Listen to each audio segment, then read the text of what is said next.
What happens when Joe finds out? Since it was Friday and I had just taken my Volvo in for service, I decided that the serviceman would drive me home instead of to the office. On the way, he would drive it back. It was a warm, late spring day, and there was some yard work waiting for me at home, which was the reason for my decision. We have a big backyard, and I was on the back property line raking leaves when I saw my brother's red Corvette pull into our driveway. Great, I thought. The only time he comes here is to borrow something, which he rarely returns. As I approached the driveway, I heard my son Sam call out to me, "Hey, Dad, what brings you to the land of wimps?" Dad? Why did my son call my brother Dad? And why is this the land of wimps? My brother replied, "I'm returning Uncle Joe's circular saw. I accidentally cut the electrical cord. He has to fix it so I can finish my project at home. Is there a clueless Joe here?" Clueless Joe? My name is Joe, and I hardly consider myself ignorant. Maybe I am? Maybe I should stay outside the garage and listen to this insulting conversation. Sure enough, I turned on my cell phone to record the conversation. Sam was saying, "Clueless Car isn't here. He rarely gets home before 5, and I try not to spend much time with him. So no, I don't think he's home. Say, when school is over, when can I spend time at your house? It's a lot more fun there than it is here. I'd love to have you come visit, but your mom wants to spend as much time with you as possible. You're her only child, and she'll be lonely when you leave. Give her some slack. She should spend some time with me Thursday afternoon, and I can ask her about having you stay with me for a week or two this summer." I hated to hear my son ask, "Why doesn't Mom divorce Clueless and move in with you?" I didn't realize she regularly spent her days at his house. Oh no. Things were starting to add up that I didn't like at all. Could it be that I was ignorant?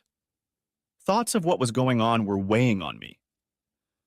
Eric bragged, "Ever since she got pregnant with you, I've been asking her about it monthly. She says, 'No, you're great, but you'd be a lousy husband.' I have a husband that I love and cherish very much. Every moment with him makes me feel like I am the luckiest woman in the world. I love him, and I certainly don't love you." That's why, son, she won't divorce Joe Tyndall, but she will have fun with Eric Tyndall from time to time. I have to go now, but I'll see you tomorrow at noon at your grandparents' house for the annual family birthday party and Memorial Day luncheon. At that moment, my legs turned into spaghetti, and I slid down the garage wall into my hosta garden. My world was shattered. The fact that my son was not my biological son was blown out of proportion. My wife getting pregnant by my brother and then having regular fun with him was overwhelming. Somehow I got back to my place of employment and sat on a rope swing. A swing on which I spent many hours pushing my son to his delight. I sat on that swing and cried until a huge puddle of mud formed at my feet. What was I supposed to do? Before I did anything, I had to assess the whole situation. And then I remembered my redemption, a DNA test. A few years ago, Carol, Sam, and I had taken the 23andMe DNA test. How could that be wrong? But what if Carol threw away my test and put Eric's saliva in a test tube with my name on it? That would hide Sam's real origin. What a despicable thing to do. They threw away my heritage and replaced it with this jerk's, purposefully denying me the right to know that I was not the father of the boy I so desperately loved. With the thought of redemption put to rest, I needed to take stock of my current world. My name is Joe Tyndall, and I am 43 years old. I don't weigh much more now than I did in college, 175 pounds. I am slender and was not a jock in high school or college. My specialty was running, and I excelled on our high school track team. Now the distance running I enjoyed is interrupted by family and work obligations. But I still wind up a few miles each week, sometimes participating in charity 5K or 10K runs. The job for me is the dual role of finance and operations director at Tyndall's Machine Company in my hometown. My great-grandfather started out as a blacksmith, sharpening plowshares and putting iron rings on wooden wagon wheels. Grandfather Tyndall and my father Edward followed suit, each adding the latest metalworking equipment of their day to the business. We now manufacture precision aerospace parts and metal spare parts. My father, Edward, is president, and my brother, Eric, is director of marketing for a 50-person company. My father did not go to college, but attended the best trade school available at the time. I have bachelor's degrees in industrial engineering and accounting, so I am the CFO and COO. Younger brother Eric was the complete opposite of me in his physical build. At 6'3", he was 5 inches taller than me and 50 pounds heavier. He was the consummate athlete, big, loud, arrogant, and a real bully. In high school soccer, he was a crowd favorite. A small college scholarship paid for his tuition while I had to work and take out loans. He only graduated from college because the instructors were constantly passing credits so he could play soccer. Eric's degree in physical education was of no use to him or other employers, so he started working at Tyndall as a junior mechanic. Most of our work requires precision, and that was not his thing. Instead, he used his name to open doors for new and existing customers. He couldn't discuss the intricacies of our business, but he had a great ability to bully to keep customers happy. Don't get me wrong, he was good at what he did and brought value to the company. As with any multi-generational company, we had our disagreements. For example, Eric wanted a commission on new sales. It wasn't outside the industry, but he was already making a good salary, and so was I. I used this moment to ask him to keep all the income from the patents I had registered. Edward conceded easily to Eric, but I had to seriously fight him to get the money I had earned. My wife Carol met me because of my beauty. I graduated from college and worked with my father. I saw many women during and after college, but this one was special. Carol had a high school diploma and was working as an English teacher. A year after we met while jogging, we were married in Carol's home church. After 2 happy years of married life, we decided to start our own family. Despite repeated nights and weekends out, Carol could not get pregnant. Our whole lives were focused on getting her pregnant. Neither of us wanted to take a fertility test at this time. Maybe in a year or so, but not now. I was heartbroken as I wanted to have at least 2 children, regardless of their gender. We both relaxed. Just a couple months later, Carol got her period, but she didn't want to jinx it by telling anyone, including me. Pregnancy was not without its challenges.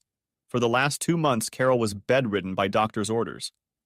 The labor was difficult, and we nearly lost both my wife and our newborn son that day.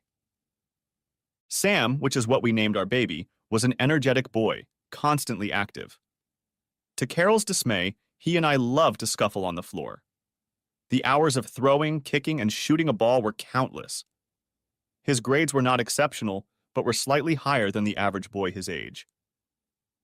After his 15th birthday, the relationship between us began to deteriorate. I attributed it to the usual conflict between parents and children at that age. We used to chat for hours over a ball, but he said he was busy now. Too busy with his cell phone and Game Boy to talk to his dad. When push came to shove, he became sullen and disrespectful. As I understood it, he thought being an accountant was less manly than other professions. Probably part of the reason for this thought was that he had become taller and more muscular than I was. Over the years, Carol remained the perfect wife in every way. Her knowledge, intelligence, and total dedication to her vocation made her the principal of McKinley School.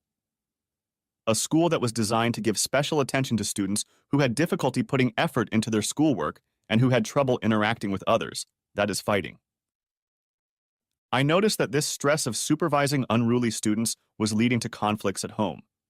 She would make barbed remarks about what I did or did not do according to her definition of a task. Her irritation with me rarely extended to bedtime. She was always sweet and loving when we lay under the covers. There was no part of our lives that I found unacceptable or not frequent enough. So I was dumbfounded when I heard my brother tell Sam that he was Sam's father and had been having regular fun with Carol for over 17 years. No way, I thought to myself. But what did I really know for sure? My biggest doubt was that Sam had the same build as Eric and Edward. I'm the odd man out when it comes to genetic similarities. Something was wrong, either in my head or in my stomach, as I pondered the possibilities. That evening, I watched Carol like a hawk watches a mouse. There were absolutely no obvious signs that she was having an affair. Dinner was lively and pleasant. Sam left to pick up some friends in his car to watch a movie or whatever they were doing before 11 p.m.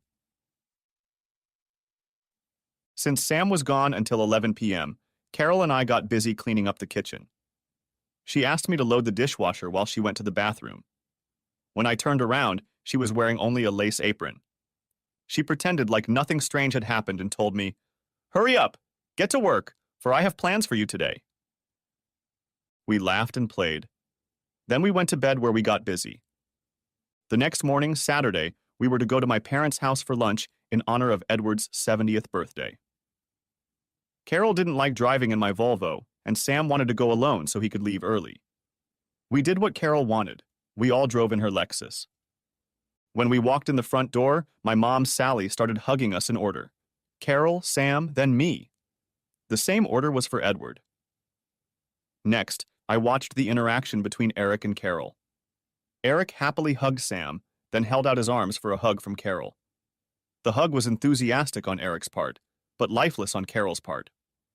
In fact, I thought I saw a look of boredom and annoyance on her face. It was a reaction I had not expected from lovers who had been having fun for 17 years. During a lull in conversation, I cast the first line. "Eric, I need to talk to our financial controller on Thursday afternoon. Will you be in the office to fill in for me?" I said this knowing that he didn't know anything about accounting processes and wouldn't help anyone who called me. "No, Joe, I won't be in the office either. Big project in the works." Carol blew her nose a couple bubbles in her iced tea. That means I'm getting close to finding out something. "Well, big guy, is it something that makes you sweat and exhausted?" "No, I've worked with this man many times and always come out a winner." Carol's gaze was hotter than any of our plasma cutters. I could see the color drain from her face. No one made any sound. No fork hitting the plate or the clinking of ice in the tea. Midnight in the cemetery was simply deafening compared to Mom's dining room. The eyes of the five of them were spinning. That, too, was a sign that they were all aware of the infidelity. I thought I could hear the sweat trickling down their skin. This was exactly what I wanted. To be an ignorant Joe to these five, but underneath that clumsiness, I knew what was going on. Dad melted the ice by saying, "Well, guys, get out your calendars to see who's going where." He continued, "I'm glad you're here today for my birthday. My grandfather bought this 160-acre tract when it was a few miles out of town. He would be proud that the land is still in the family, and our family business is growing under Eric and Joe's leadership. As a result of my trust in you boys and my advanced age, I am going to step down as president of Tyndall's. Eric will be the new president. There will be a change in the salary structure. Joe's new salary will be 75% of Eric's salary. I really want Joe to stay with the company and be rewarded for his good work. With Joe's income from the patents, you'll both have about the same income." Carol squeezed my hand and smiled warmly. "So I'll report directly to Eric?" Eric, who doesn't know the difference between a CNC machine and a popcorn popper, will be running the company. That's a recipe for disaster of the worst kind. "Look, bro, I've always been the in-charge guy, and you're the head small bean salesman. It takes an alpha male to be the boss, not a wimp like you. Deal with it, Joe. Once again, I win, you lose." "That's enough, boys. Eric, you're not going to be the boss. I'm still chairman of the board and I outrank you. I own all the stock. You will run the business the way I tell you to. This company's been in the family for over 100 years, and I'm not going to let it fall apart on my watch. We're Tyndall's, and an important family legacy is as much in our hands as the people on the wall. So cool it." Dad pointed to the pictures of 3 generations of Tyndalls on the living room wall for empty effect. "By the way, Dad, which picture on the wall is your grandfather in?" "My grandfather is on the left side of the picture. My father is next to him and I'm on the far end." "I thought you knew that." "I just confirmed it because I have a question. If you look at the 3 pictures, I don't seem to resemble any Tyndall, living or dead. Not in build, hair color, or facial expression. Eric and Sam look like Tyndall, but not me. I don't understand that. My mother's shoulders clenched. Her face turned gray at the same rate Dad's turned red. Silence reigned again, as looks wavered between my parents and Eric. I found that the best way to get people to open up is to drop a turd in their lap, and then be quiet and let them carefully clean it up without getting their hands dirty. Joe, you may finally know a family secret. Your mom and I were planning to get married, and your mom got drunk at a bachelorette party and got pregnant. She thought she was pregnant with me. She couldn't have known. We were married before she even knew she was pregnant. We were both surprised but happy because I thought I was the father. You were a weak and stunted child. We thought it was because of your mother's pregnancy problems. You were a sickly baby and we almost lost you when you got mumps. Within a few weeks, we were on the brink of death. Joe, you were about 10 years old before we realized you weren't my biological son. Sally hid the fact that she had something with another man before our marriage. She said you looked a lot like that guy. When DNA tests became available, we had you tested and confirmed that you are not my biological son, but Eric. Well, that answered some questions about how I was treated in comparison to Eric. It wasn't the bombshell I was expecting. I was trying to figure out Sam's biological father, and here I was getting this shoved in my face. Everything turned upside down. There wasn't much I could do about it, but now I had even more questions. Mom finally spoke up. That doesn't mean we don't love you as much as Eric. We raised you as our son, and we both still consider you our son. That was nice to hear from her, but what did that have to do with what I was hearing from Sam and Eric? Okay, Dad, that explains my body type. Why doesn't Sam have my body type and not like you and Eric? Here comes another shit for them. Joe, you and Carol tried so hard to have a baby that it became stressful for Carol. She thought she couldn't handle you and came to ask your mother for advice. She remembered that you had a severe case of mumps and had probably become infertile. Your mother and I came to the conclusion that for the sake of your marriage and the Tyndall's inheritance, we needed Eric to impregnate Carol. Carol objected at first, but then realized that everyone in the family would benefit from having a new Tyndall's child. That included you, Joe. You wanted a family, and Eric and Carol gave you what you couldn't produce. We hoped it wouldn't be discovered. But thanks to DNA tests and the genetic differences between Tyndall and non-Tyndall physiques, it would inevitably come to the surface. My mind was overwhelmed by a blizzard of emotions. Emotions swirled around in my head like a tornado. There are no words. I could not make sense of this momentous discovery. Both my mother and wife surrounded me, hugging me lovingly and tenderly. Both had tears in their eyes. They knew the pain and confusion I was experiencing. The mother whispered, my son, I am so proud of you. Carol whispered, my husband, I love you so much. Father said, we hoped, Joe, that you wouldn't take offense at this, but would enjoy the love your family has for you. Geez, Edward, can I call you Edward since I know you're not my father? What makes you think I wouldn't mind being humiliated by my entire family? Sam snorted. Now you know how humiliated I was. When the kids think you're my father and not a real man like Eric. Jez. Everyone turned their eyes to the insolent Sam. Carol, slapping him across the face, exclaimed, Joe was the best father in the world to you. He spared nothing to make you happy. I've seen 1,000 kids who had a worse father than him, but none were better than him. You should count your lucky stars that he raised you. I said sarcastically, why did it take you so long to inform me of such a generous concern for my feelings? Why not pull the scab off the wound right away instead of lying to me all these years?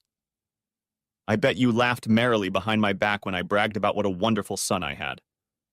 Instead, you nicknamed me Misunderstood Joe. Once again, the center of the universe is silent. We couldn't tell you that, Joe. It would have been too painful for you, and we hoped no one would find out. Besides, we needed you at the plant. You're the brains and ingenuity of the whole operation. We'd be lost if you got upset and left. Besides, we couldn't afford to pay someone as good as you. We asked the recruiter to give us a salary range for the CFO and COO, and he said they were more than double what we're paying you. That's too much for me to comprehend. You pushed my brother to conceive my wife for Tyndall's child, not mine. You forced me to work for lower wages just to keep your profits and dividends higher. You make me think I'll run the show one day, but Tyndall blood is more important than competence. I can't believe what you dumped on me today. Next thing you know, you'll be telling me that my precious wife is still having fun with that asshole brother of mine. Here it is, the great revelation. Whether or not she'll tell me she's still having fun with Eric.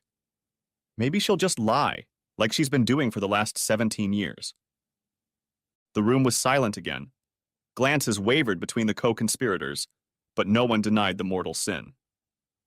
Finally, a meek voice moaned, "I'm sorry, Joe. I'm sorry, but you have to understand the strain and stress I'm under at work. I don't love him. I hate him for what he is and who he is. However, I need him to keep me from going crazy." With those words, she collapsed to the floor. My left foot took a step towards her to comfort her, but the rest of my body said, "Stop!" She brought this on herself. Now she would have to deal with the consequences. "I'm sorry, son, but we—" Son? Son? You're a bloody hypocrite. Calling me son after you ruined my entire existence. Giving me minimal affection compared to Eric while we were children. Encouraging my wife to cuckoldry by passing off Eric's bastard child as your own. And all the while laughing at my complete ignorance regarding your utter and complete disrespect for me. I'm done with this snake's lair. By saying you were doing it for me, you were deliberately and literally mocking me for your own personal reasons. None of those reasons were for my benefit. They were all heartbreaking to me. I'm like a newborn orphan, an abandoned child with absolutely no one to come to my aid. A personal and heartfelt screw you to each and every one of you vile bastards. Shouting this tirade so loud that my mouth was watering, I turned to leave. Just as I reached the door, a large paw grabbed my arm. "I'm really sorry about this, Joe. Since it means so much to you, I'm going to stop entertaining your wife, so I'm returning it to you." What chutzpah on the part of this consummate asshole, giving my tormented wife back to me. I turned toward the door again, but this time Eric spun me around. The spinning proved unexpectedly useful to me, as I had the opportunity to strike him stealthily as I turned. Carol and Sam rushed toward him, but with different emotions. Sam was trying to calm his mother's breeder. Sam turned to me and screamed, "You bastard! You bloody bastard!" Ha, what hypocrisy! One bastard calling another bastard a bastard. What a damn sewer you've got here, Ed and Sally. A bloody mess. Carol started kicking Eric in the back as hard as she could, yelling, "You asshole deserves this and 1,000 others." I left the mini riot, got into Carol's car, and started backing out, crashing into the driver's side of Eric's precious Corvette. As I drove out of the yard, I hit the passenger side of Edward's new F-150 pickup truck. From the agony and humiliation, it was all I could do to keep the car on the road. An abandoned gas station gave me a respite from the experience. At first I cried until I thought I was dehydrating myself. Then anger erupted like 4th of July fireworks. Punching the vinyl dashboard was the most I was capable of in that state. Finally, fatigue took over. My limbs weakened and my mind went numb. The buzzing of a cell phone came from the floor. It was one of the many calls and texts the whore, my ex-wife Carol, was trying to send. Taking a deep breath, I thought, what am I going to do now? There was no way they could undo what they had done. I was not only a cuckold, but a true bastard, as my mother was not married to my biological father. Well, isn't that the real shitstorm I found myself in? 3 days ago, I was king of the world. Now it's a world of shit. The only good thing I could think of was that I had a choice. I could continue to be ignorant Joe and I'd get a raise, but I'd have to report to Eric or Edward as my boss. Every day I would see Eric and Carol causing the same pain in my gut that I had today. It wasn't going to happen since they both ruined my life.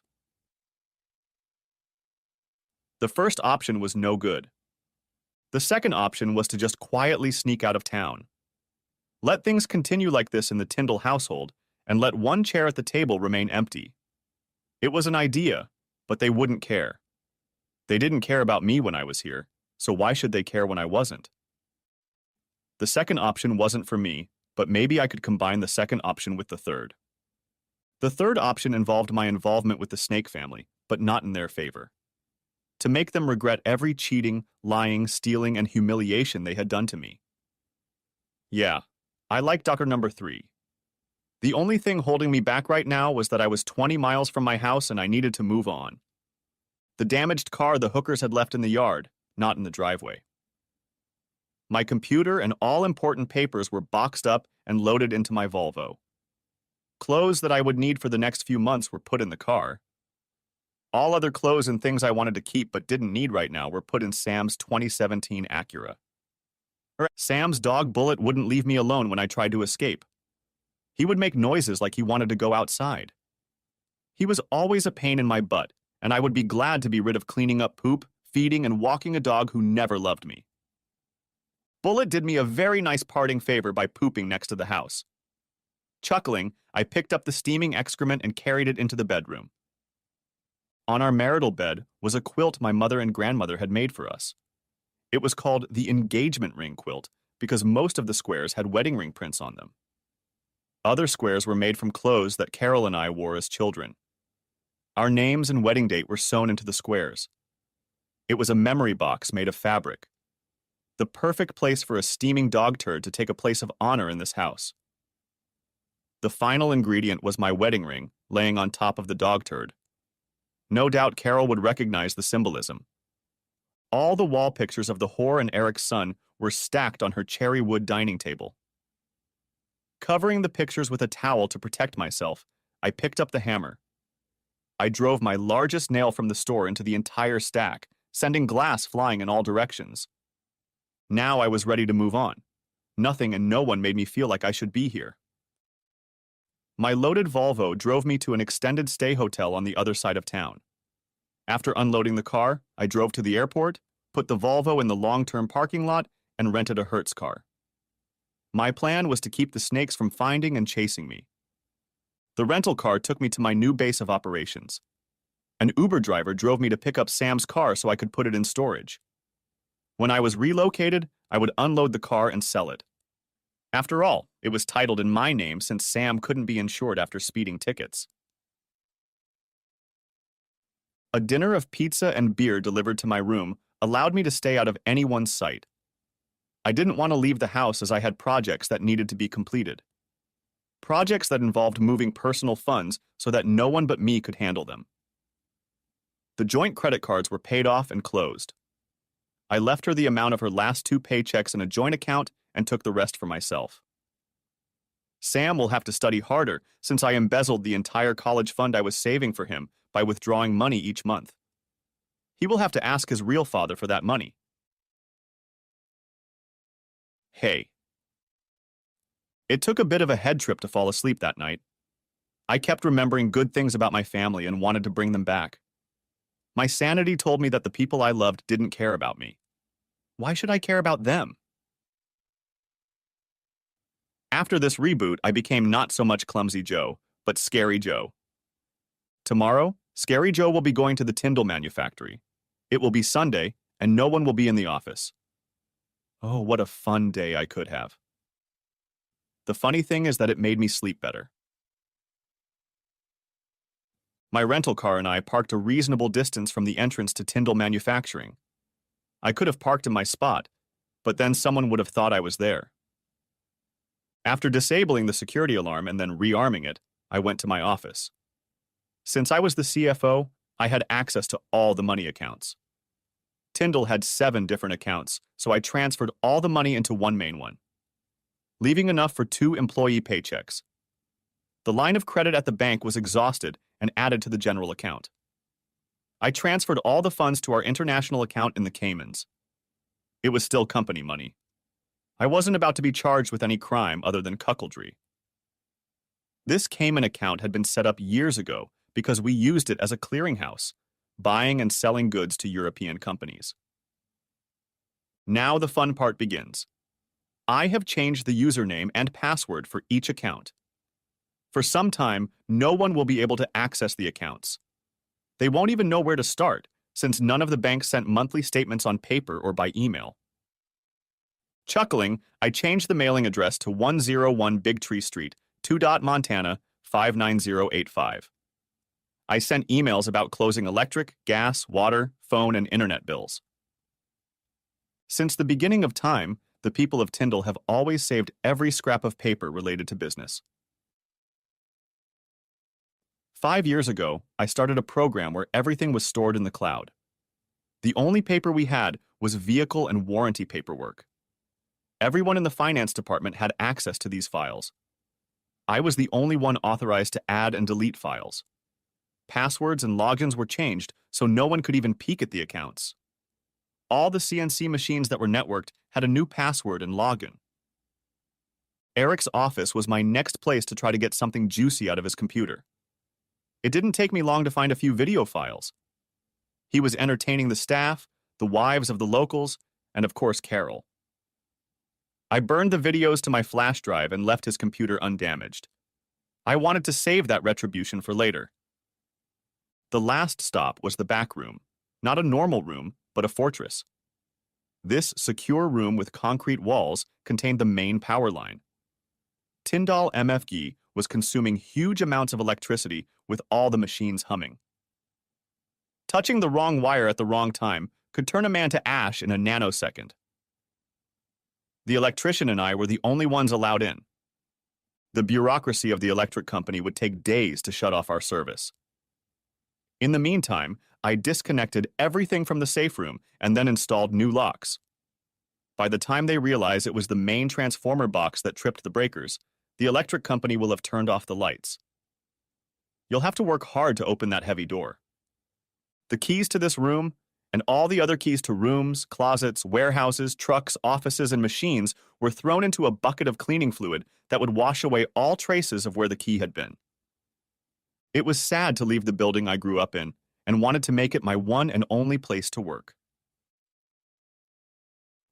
Becoming president with Sam standing behind me running the place was one of my dreams. Those dreams turned into nightmares, like most of my other dreams. During my tenure at Tyndall, I attended most of the industry conventions. I went to meetings and breakout sessions. Eric took his buddies to drinking parties and strip clubs. Now this became my new hunting ground for jobs. There was no need to open any of the voluminous messages, phone calls, or emails my formerly wonderful family sent. The words were simply repetitive. We love you. We're sorry you're upset, but we did what we did for you, not against you. Not to hurt your feelings. Please sit down with us or your wife so we can explain things better. My mother begged that Edward forgive her for getting me pregnant, and they stayed married. Why can't I do the same with Carol and Sam? The number 17 flashed through my brain. Because Carol had fun with him for 17 years, and your son's mother was just a one-night stand whore. Tuesday morning, I called my attorney, Bob Carson, to represent me and discuss my options. He had some free time at 3 p.m., so I went back to my apartment and gathered the documents I thought he would need. I would prefer to file for divorce for adultery, but that would require me to move the bitch to another state. I doubted she would agree to that. I told him the consequences of her infidelity, and told him I didn't want to pay alimony. I agree to everything being split 50-50. I do not own any shares in Tyndall MFG. All I had was a salary and some income from patents. It was to my advantage that Tyndall MFG imposed a substandard salary on me, a salary that I thought would one day lead to the presidency and stock ownership. Carol's salary as a school principal was very close to mine, so the attorney decided that the case should be open and shut easily unless she resisted. The plan was to get the paperwork drawn up and filed in court as soon as possible, preferably at her school. After all, she had humiliated me for years. It was time to share the shame. While at the attorney's office, I informed him of the reallocation of Tyndall funds. Since I was the CFO, the company gave me permission to move money between banks. I did not take a dime from the accounts. The money still belonged to Tyndall MFG. They would just have to work hard to get their hands on it. He thought my actions were unwise.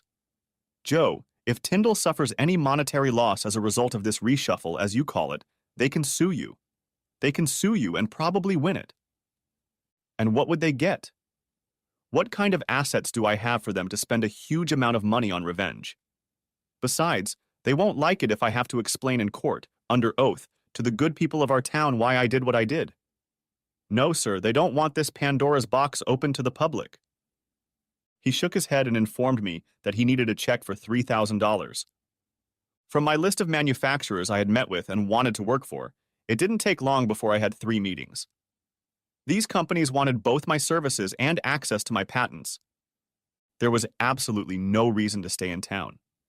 I had many friends I could count on for help, but I didn't want to burden them.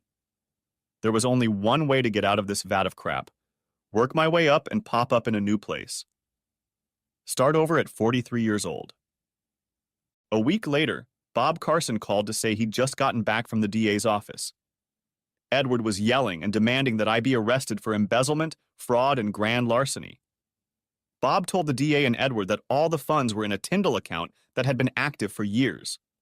All the money still belongs to the company. Nothing has been withdrawn from it. Edward just has to arrange for a new person to be in the account. Of course, I knew the old asshole would have to fly to the Cayman Islands to do that. And he absolutely hates flying, especially over water. A month after Carol got the divorce papers, my lawyer called and asked if I had returned her phone calls. I laughed at such a silly question. Of course, I had not answered her call, text, email, postal mail, or smoke signal. 2 legal issues stood in the way of finalizing the divorce. Carol objected to my taking the college fund in Sam's car. Even my attorney thought it would be difficult to get it through a judge. I replied that I would let them take half of those funds. If that wasn't enough, I would sue for fraud because I was led to believe I was his father and had paid all of his expenses for the past 16 years. I would sue Carol, Eric, Sally, and Edward. I might not win the case, but the media would have a great time watching Tyndall's dirty laundry come out on social media. A week later, the lawyer called and said Carol was willing to sign the papers as presented if I would spend 1 hour with her. Presumably, she wanted to justify herself, or maybe just explain the horrible things she had done to me. Either way, I didn't want to see or talk to her again. However, the new clean slate I was creating required the termination of any legal ties to her and anyone named Tyndall. On the condition that only Carol and I attend the meeting, I agreed. I also wanted to have a videotape of the entire meeting to make sure I wasn't trapped.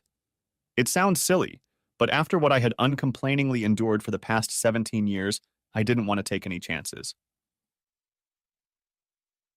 At 3 o'clock in the afternoon the following week, I drove the rental car into my former driveway. Seeing no other suspicious cars that might contain people I didn't want to see, I walked to the front door. She must have been watching me because the door opened like magic. Between us lay 2 stacks of papers that were supposed to legally destroy our marriage. Romantically speaking, the marriage was already destroyed. As with taking shit, paperwork was the last thing to do. She offered me a drink, but I abruptly declined, saying I purposely didn't ask how she was doing because I didn't care anymore. And why would I? Instead, I said, "Okay, I'm at your place. You can start." For the next 15 minutes, I listened to her read the Rogue Bible chapter by chapter and verse by verse. Nothing new. I tried to count the number of "I'm sorry" and "Can we work this out?" But her rhetoric bored me. She even opened a history book and quoted how Edward had forgiven my mother. With Sharpie in large letters, I wrote on her envelope, "Once is less than 17 years at 24 times a year, which equals 408 times. That wasn't that many times, Joe." "Okay, show me the math on how many times." In a small and trembling voice, she whispered, "Too many." There was no anger or rage on my face, just a lack of emotion. Seeing my lack of interest, she thought of something for me. "Do you want to ask me any questions?" Looking her straight in the eyes, I asked, "Why?" Taking a deep breath, she began, "Your father. Oh, I'm sorry. Edward really wanted the Tyndall bloodline to continue. Even when I was trying to get Sam pregnant, I still made love to you, hoping that you would be the one to get me pregnant. I really wanted to have your baby and be a family forever, but I blew it. The thought of labeling her the very slut label Edward didn't like was tempting. I'll just let her simmer in her own juice for a while. I don't agree with your disgusting conclusion, Carol. I've heard it enough times to be repulsed by the suggestion that Eric's child would create a bond in our family. So, was continuing to have fun with Eric after the pregnancy really your idea of keeping our family together? Was it really that much fun for you to continue to secretly humiliate me? No, Joe. It had nothing to do with you. Bullshit! I shouted. It had everything to do with me. I was your husband. You promised not to have fun with anyone else. What is wrong with you that you think cheating with someone else is okay? Is it okay if I don't know about it?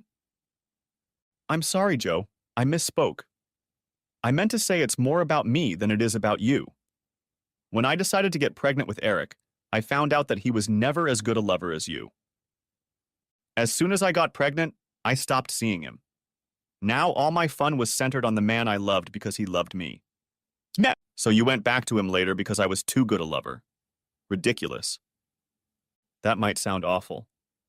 Yeah, the whole damn thing with Eric sounds awful. Hurry up and tell that sad, sad story about how you had to have fun with a big bad man who didn't suit you. Please, Joe, I only have an hour for what's left of our life together to tell this story. I still love you, but I know I ruined my chance with you. I just want to convince you that what I did had absolutely nothing to do with my relationship with you. You've been wonderful to me, the best husband a woman could ever have. But I have a flaw. I'm very successful in life, and sometimes it goes to my head. I start to think I'm better, smarter, and more intelligent than my peers. I lose compassion for others and act like an arrogant bitch. And you know I do. I needed a man who would be tough on me, and Eric fit right in. Joe, that flaw manifested itself after your mother and father convinced me to get pregnant by Eric instead of you. You mean when you were bred as a farm animal? Interjected I. I suppose it was something like that, since there was no display of affection. We just got on with it and I left. To summarize, Joe, I went back to having fun with Eric because it humiliates me, and I needed to get down off my high horse and not be so smug. I used him instead of a therapist to change my superiority complex. Now looking back, I made a big mistake and I regret hurting the best man I met in my life. Someday, when all of this is behind us, I hope you'll remember those moments when we were happy together. That's a pretty far-fetched story. At least I know most of the facts, or do I? She replied quietly, Yes, you know all the facts now. Stumbling, I staggered toward the door, leaving a trail of small pieces of meat and pasta behind me. Carol's sobs made my ears pop. Apparently, she didn't like the vomit on the carpet and dress. That's too bad. My lawyer had to retype the documents because no one in court would touch them. 2 weeks later, the divorce was signed, with me keeping half of the college fund and the car money. She gets the house until bastard Sam graduates. I'm sure he was pissed. But since he didn't want me in his life anymore, me and all my money were gone too. Since I wasn't the father of that ungrateful bastard, I refused to pay child support. If required by the court, I would have changed the statement to adultery and sued all the Tyndalls for fraud. No one needed the embarrassment. I was already ashamed of being a Tyndall. During my self-imposed hibernation, I was in a quandary about watching the video files I had downloaded from Eric's office. I still hadn't come to terms with the fact that I had found out about Carol's infidelity, not to mention being collected enough to watch two people I hated having fun. Each file had a name, and I got goosebumps when I saw the name Sindra on a relatively small file. Sindra was the name of the wife of one of my best friends, John Brown. John was 2 years older than me, but we hardly ever socialized since he was a big athlete, and I was a nerd. But this nerd was chosen to help an athlete take a required English course. He excelled in science and math, but found himself stumped in English class. Over the course of the semester, we became friends until he left to attend a small college on a soccer scholarship. After college, he returned to our town to be near his aging parents. He approached me about employment, and I was pleased that he was focusing on math and engineering, which would work well in our store. On my recommendation, He was hired, and we renewed our friendship. A couple years ago, a turning point came in John and Syndra's relationship. As I understand it, Syndra was at a bachelorette party and apparently had too much to drink. In any case, she had some fun with some guy, was embarrassed, and told John about it as soon as she got home. But by then, the damage was done. They had 2 little boys by then, and divorce would have been a disaster. Syndra's file was the smallest and began with her crashing into a hotel room. I was impressed with Syndra. Now I understood why John didn't want to get rid of her.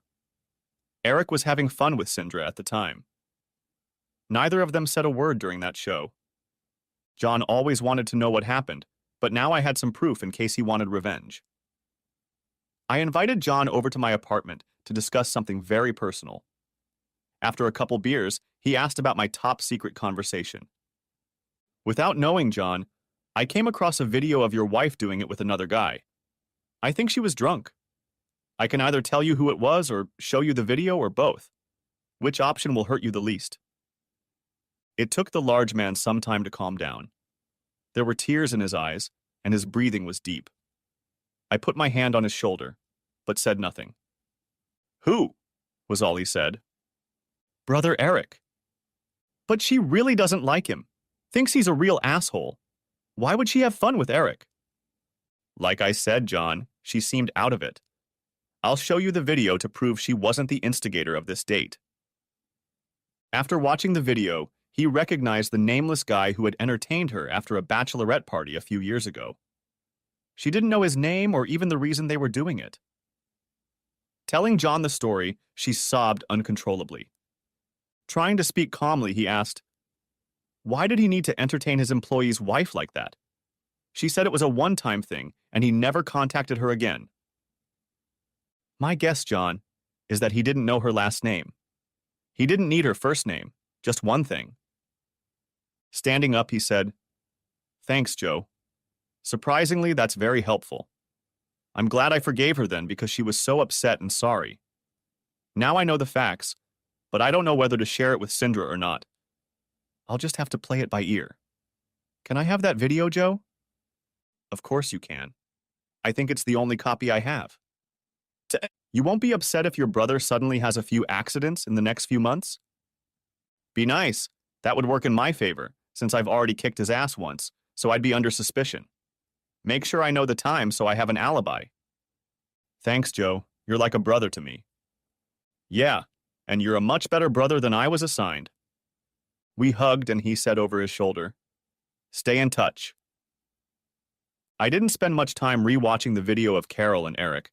It just wasn't worth the time. It just ruined my mood.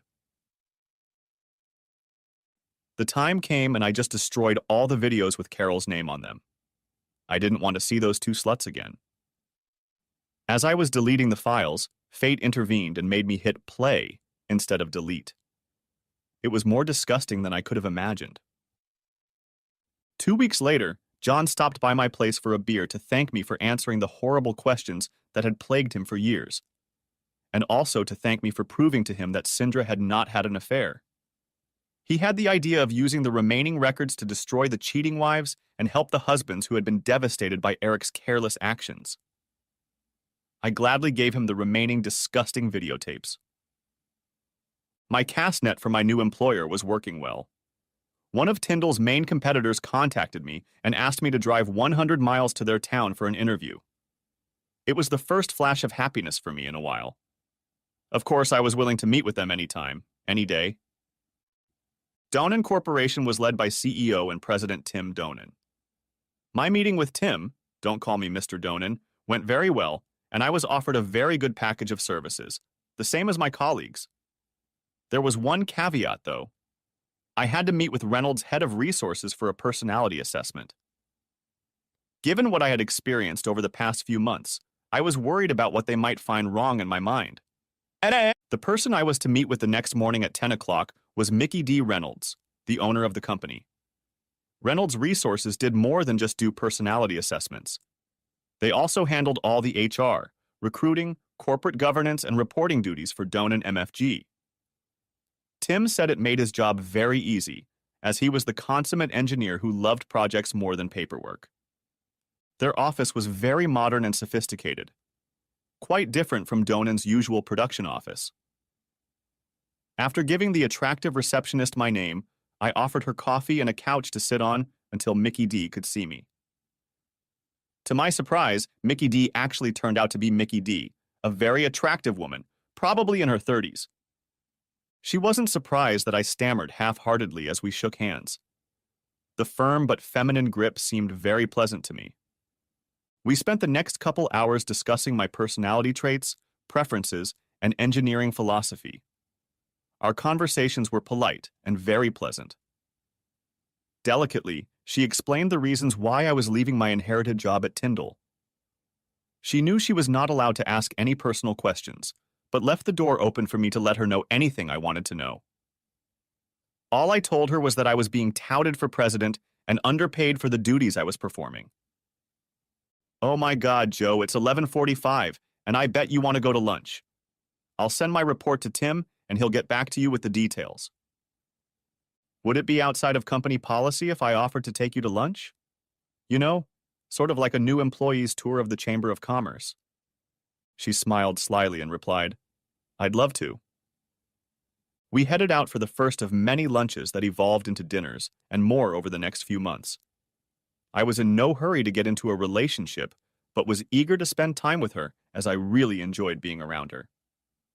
Judging by her reaction, she seemed happy with the pace and development of the friendship. At this time, Tyndall Manufacturing was experiencing financial difficulties. Even though Tyndall had the cash to pay all the bills, there just wasn't enough money. Edward had to act quickly because suppliers and vendors needed to be paid. To keep the company afloat, he had to use his spare capital. The 160 acres of building land near the city was worth millions. Yet the thought of mortgaging the property made all the cold bones of the Tyndalls, who had owned the property for more than a century, tremble. The mortgages kept the company going until Edward traveled to the Caymans to gain control of the money. However, the reputational damage was great. Instead of allowing title to pay for materials after 14 days, the suppliers demanded cash up front. This severely damaged their working capital, and the mortgage was not repaid as the Cayman money returned to the States. Gradually, the details of the explosion in my personal and business worlds became known to Mickey D. She was sympathetic, as her world had been affected by the explosion caused by the UPS truck that had hit and killed her husband 2 years earlier. He was the founder and brain behind Reynolds Resources. She worked with him and kept the business going when he was gone. Meanwhile, John revealed that someone had attacked Eric in the parking lot of a dark bar. Working at Donan brought great happiness into my life. I settled in, and as I didn't have a non-compete clause at Tyndall, I started pirating the best customers they had. They knew I had left the company and were happy to have my contact information. I wasn't a salesman like Eric, but I knew what they needed and how to produce it better, faster, and cheaper than Tyndall. All Eric knew about our products was that you had to pay someone for them. Eric didn't get in touch with customers very often. He seemed to be constantly injured in one way or another, usually after leaving the bar. 6 months later, and after the divorce was finalized, his relationship with Mickey D was great. Besides being beautiful, loving, intelligent, and caring, she was fun to be with. After many dates and bonding, our evenings became more physical. Not rough interactions, but lots of touching, stroking, and kissing. One night it seemed to me that Mickey was acting like she enjoyed being in bed with me. She raised her beautiful eyes to me once and asked, "Shall we leave?" "Sure." We came home and got down to it. Soon, we decided it was time to rent an apartment. Since Christmas was approaching, we decided to wait until New Year's Eve.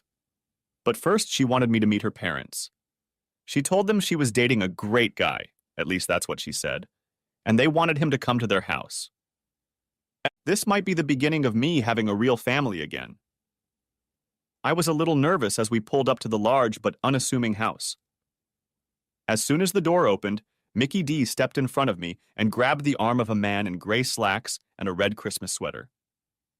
She made a quarter turn to the right and said, "Daddy, I want you to meet the man I love, Joe Tyndall. Joe, meet my father. This is where I interrupted her by saying, Mr. Donan, oops, Tim, I didn't know she was your daughter. I don't even know what to say. Say, good to see you, Tim, and come on inside. Why didn't you tell me Tim was your father? Don't you think that would have been interesting to me? Yes, Joe, and that's exactly why we didn't want you to know about it. I wanted to know if you were interested in me or my inheritance. And we also didn't want the employees to say you were having a relationship with the boss's daughter and the company's sole heiress. Like me, she had a younger brother, but he died when he was only 16. So what does it mean for me to be invited to Christmas dinner with your mother and father? Is it personal, business, and does it affect our relationship? Joe, it means I love you and want you to meet my family. Business is separate. Since you told me you don't have a family, I'm asking you to spend Christmas with my family. Okay, now I know about Mickey DD is Donan. I really don't understand anything, don't you? She giggled, saying, Maybe you should put Deed in your name so it's duh. At that moment, all four of us laughed. After the air cleared, we all had a wonderful afternoon and evening. I really enjoyed chatting with Tim and Mickey's mom, Barbara.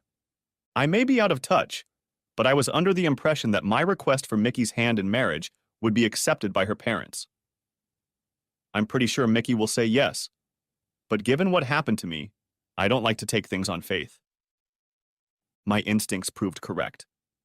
Mickey jumped up from the couch and rushed over to me as I dropped to one knee with the blue velvet box in my hands. She screamed, Yes, yes, yes, yes. 3 months later, we had a small wedding with no one from my half of the church except John and Sindra and a few new friends I'd made. After a honeymoon in the Caribbean, we returned to my apartment and began our life together. The first thing Mickey had to do was get off the birth control pill. We decided it would be a while before my boys would meet her egg, so let it be okay. We went to the county courthouse to get a name change. Mickey D. Reynolds reverted back to her maiden name of Mickey Donan. Given society's more lenient attitude toward gender identity, marital status, and personal names, I changed my name to Joseph Timothy Donan. When we asked his permission, Tim was honored and delighted that I had taken the last name Donan. With tears in his eyes, he whispered, Thank you, son. My friend John found a file of Carol having fun with Eric, and he had the urge to get back at both him and me for cuckolding him. A week later, Carol was walking down the hallway between classes when she heard someone's harsh barking. It struck her as odd. Turning at the sound, she saw a small group of high school students grinning after her. When she turned around, she was startled by a bark, bark, bark coming from another group of boys. Remembering that the school's mascot was a bulldog, she figured that Friday night would be the start of preparations for the game. As soon as she entered the office, the barking stopped. For the next 2 hours, she did not hear the barking again, but as soon as she left the office, it resumed. There was barking from one end of the hallway to the other, as if she had just entered a dog box at feeding time. There was the occasional howl, but mostly the bark, bark, bark that came from everywhere. None of the other staff members experienced a similar phenomenon. The next morning, as soon as she stepped into the concrete parking lot, the sound was like the starting line of the Iditarod dog sled race in Alaska. All mouths were pointed at her, as if she had turned the surround sound from 50 speakers on full blast. She hurried into the building, looking ahead at the concrete, not at the dog impersonators. She breathed a sigh of relief as the door slammed shut behind her. As she walked toward her office, a single male voice shouted, "Bark like a dog, bitch! Bark like a dog!" The deep voice sounded like Eric's. But what was he doing here? Why was he saying that phrase? It was like a ton of bricks came crashing down on her head, and she realized what had happened. From the question, how did the video get on the net? She jumped to, oh shit. What am I supposed to do now? With my job, with my career, my dignity? It's all going to be ripped to shreds. She quickly ran into her office and slammed the door shut. Were her staff smirking? Did they know what had happened? Who saw the video? What am I supposed to do now? In the middle of the first school hour, as the hallways emptied, she sprinted out of her office. Over her shoulder, she yelled that she felt sick and was going home. She didn't lie to them. She really did feel bad. But she didn't go home. Instead, she raced down the street toward Tyndall's factory with a roar. Bursting into Eric's office, she bellowed, "Did you give out the video of us having fun? If you did, I'm going to kill you." Eric saw and felt her blazing with rage. He quickly stammered, "No, I have them all here. I'm the only one who has them." He patted the computer and brought up a file on the screen. "You stupid asshole! You've been hacked! They got into the network and I'm destroyed. Can this life get any worse?" Sobbing and moaning, she collapsed to the floor. Not knowing what to do, Eric ran to his father's office, and the two of them returned to the Howling Carol. The two great minds decided to carry her into the house, shut the door, and get back to work. Epilogue. 5 years later. Carol had to give up her position as principal because she had lost the respect of the staff, students, and school board. A job was found for her because she was an expert in her field. Her new role was to work in an unfinished basement office where she researched all the new state and national procedures and guidelines. She had little interaction with other staff members and little interaction with students. With greasy, unwashed hair, dressed in flannel pajamas and fuzzy slippers, she would arrive at the building at 6 a.m. Then she would leave an hour before classes ended. Because of her notoriety, she was forced to live like a social leper, traveling out of town to buy groceries. Sam was sent home quite often for fighting. It's hard to keep from fighting when his classmates call his mother Wonder Dog Lassie. At first, a few men showed interest in her and sent her dog cookies with a phone number attached in hopes of getting a response. After I left, Tidal MFG's financial situation became like a toilet bowl dive. The loss of customers to Donan MFG, increased costs for the CFO and COO, and poor management on Eric's part doomed the company's economic viability. To pay off the mortgage and other debts, Edward had to sell the 160-acre farm he inherited. The land was to be developed with mid-priced housing, taking advantage of the scenic, hilly terrain. A business broker found a buyer for the company, and Edward pulled the trigger that ruined the family business. Edward and Sally rented a small apartment that took up a significant portion of their Social Security. When Edward and Sally died, the only evidence of the Tyndall family's existence in town would be tombstones. Eric and Sam left town, starting a new career as a used car salesman and burger man. On July 1st, the company director called a meeting of all employees to meet the new president. Edward and Eric were invited not to attend. The new foreman, John Brown, caught the attention of the curious crowd and exclaimed, "Ladies and gentlemen, let me introduce you to our new president, Mr. Joe Donan." The employees were happy to hear that they had been sold to a competitor rather than to a huge conglomerate that would sell off equipment and lay everyone off. The real surprise came when I walked out of the office. Most people recognized me, but not by that name. "Hello, everyone. I'm glad to be back in this building. Did you miss me?" This was met with a huge roar. Looks like Eric wasn't turning out to be as good a president as he thought he was. After assuring the assembled Donan MFG employees of the expected utilization and production growth of the former Tyndall MFG. Of course, the building and your paycheck will have Donan MFG on it. More applause. Thank you for the wonderful reception. I'm sure this will be a great change for all of us. And now let me introduce my family, my wife, Mickey D., and our son, Timothy Joseph Donan. Yes, DNA confirmed he is my son. The end. Thanks for watching. I hope you enjoyed it, so subscribe to my channel and watch the next video.